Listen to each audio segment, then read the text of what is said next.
जैसे कि आप लोगों ने बहुत इसका नाम सुना होगा, संजीवनी बूटी। इसका वर्णन सारंगधर संहिता में किया गया है। इसमें टोटल 10 कंटेंट आते हैं। सबसे जो मेन कंटेंट की बात करते हैं वो है बिडंग, शुंठी, पिपली, आम्लकी, हरितकी, विभितक। इन तीनों को मिलाकर हम त्रिफला भी बोलते हैं। विभितक को बहेड़ा के नाम से जाना जाता है।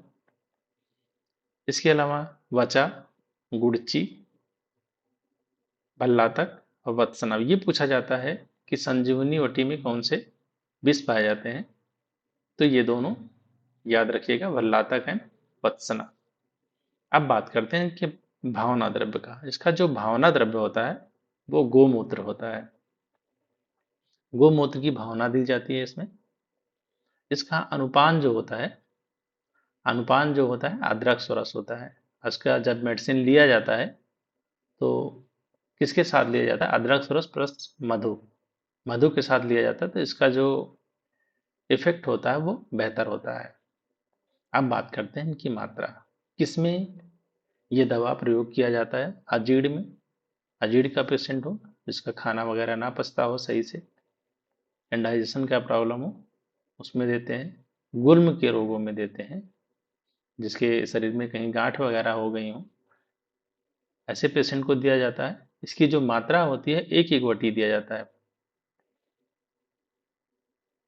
इसके बाद विसूच क्या, जिसके पेट में दर्द होता है। विसूच का मतलब सुई चुभने सी पीड़ा हो पेट में, तो ऐसे में ये मेडिसिन यूज की जाती है। इसकी मात्रा 2/2 बताई गई है।